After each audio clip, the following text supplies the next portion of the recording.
حضور جب گھر تشریف لے جاتے تو صحابہ تو بیٹھی مسجد نبوی میں رہتے، دور دور سے آئے ہوتے اور حضور سے دین لینا ہوتا انہوں نے.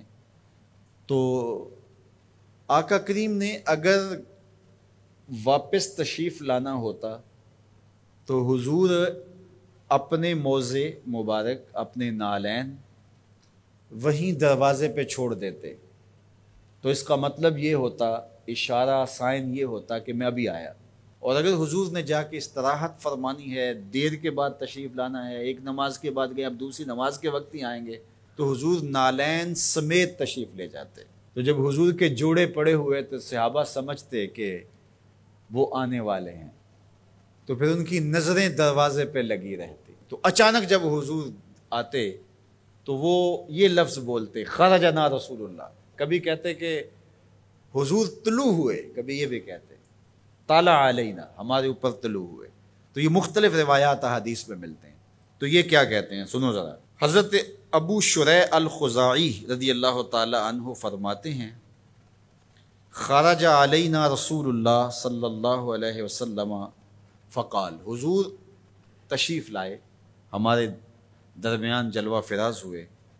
فقال، اور ارشاد فرمایا، الیسا تشہدون اللہ الہ الا اللہ وانی رسول اللہ، تم گواہی دیتے ہو کہ اللہ کے علاوہ کوئی معبود نہیں ہے اور میں اللہ کا رسول ہوں. قالوا بلا، سب نے کہا کیوں نہیں. یعنی مطلب کیا کہ میں جب اللہ کا رسول ہوں تو پھر جو کہہ رہا ہوں اس کو غور سے سنو. اب ذرا دیکھیے کہ حضور نے یہ کہہ کے ایسا ماحول پیدا کر کے کہا کیا. اب اس کہنے پہ قربان. حضور نے ارشاد فرمایا، یہ اللہ کی کتاب قرآن مجید، اس کا ایک سرا تمہارے ہاتھ میں ہے.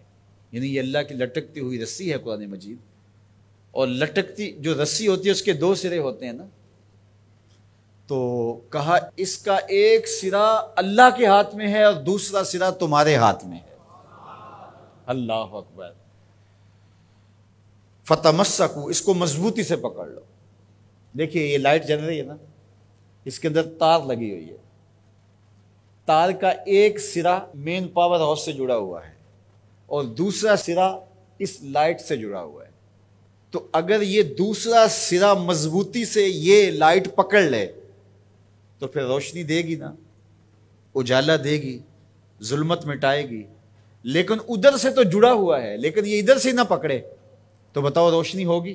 تو کہا کہ قرآن ایسی اللہ کی کتاب ہے، اللہ کی لٹکتی ہوئی رسی ہے، جس کا ایک سرا تمہارے رب کے دست قدرت میں ہے، دوسرا سرا تمہارے ہاتھ میں ہے. فتمسکو، کہا جوڑ مضبوط کر لو، پکی طرح سے اس کو پکڑ لو. جب پکی طرح سے پکڑ لو گے تو فرمایا فَإِنَّكُمْ لَن تَدِلُّوا، ظلمت تمہارے قریب بھی نہیں آ سکتی، چانن ہی چانن ہوگا، اور کبھی بھی تم گمراہ نہیں ہو سکتے، کبھی بھی ہلاک نہیں ہو سکتے.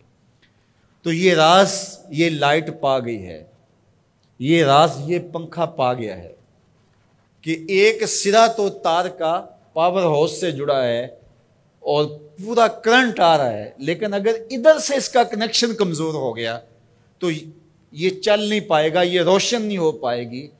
قرآن اللہ کی وہ لٹکتی ہوئی رسی ہے جس کا ایک سرا تو رب کے دستے کرم میں ہے اور دوسرا سرا جو ہے وہ فرمایا تمہارے ہاتھ میں ہے، اور جب اس کو زور سے پکڑا ہوا ہو تو روشنی ہوگی نا. تو جب یہ تصور آتا ہے کہ یہ قرآن اللہ کی لٹکتی رسی ہے، حبل ممدود من السماء الى الارض، آسمان سے زمین کی طرف لٹکتی ہوئی اللہ کی رسی ہے، تو جب زور سے اس کو پکڑیں گے، مضبوطی سے تھامیں گے، ایقان کے ساتھ، یقین کے ساتھ تمسک کریں گے، تو پھر باطن میں چراغاں کیوں نہیں ہوگا، تو پھر کرنٹ کیوں نہیں آئے گا، پھر کیوں جو ہے وہ توانائی پیدا نہیں ہوگی. تو پھر تو ایک عجیب کیفیت پیدا ہوگی نا کہ یہ وہ قرآن ہے جس کا ایک سرا رب کے دستے کرم میں اور ایک سرا ہمارے ہاتھ میں ہے. کتنی خوبصورت میرے حضور نے مثال دی. تو اس سے ہدایت ہی ہدایت، نور ہی نور اور روشنی ہی روشنی نصیب ہوگی. اچھا، اس عنوان سے صرف ایک روایت سن لیجئے. حضور نے ارشاد فرمایا، حضرت عبداللہ ابن عباس رضی اللہ تعالیٰ عنہ کی مرویات سے ہے، حضور نے ارشاد فرمایا کہ جس نے فساد امت کے دور میں میری ایک سنت کے ساتھ تمسک اختیار کیا، میری ایک سنت کو مضبوطی سے پکڑ لیا، جب فساد بپا ہوگا، جب میری سنتوں کو توڑا جا رہا ہوگا، دین کی قدردانی نہیں ہوگی، لوگ دین کی پرواہ نہیں کریں گے، خواہشات کے غلام بن جائیں گے، اس زمانے میں جس نے میری ایک سنت کو مضبوطی سے پکڑ لیا، میرے اور آپ کے آقا و مولا فرماتے ہیں اللہ اسے 100 شہیدوں کا ثواب عطا فرمائے گا۔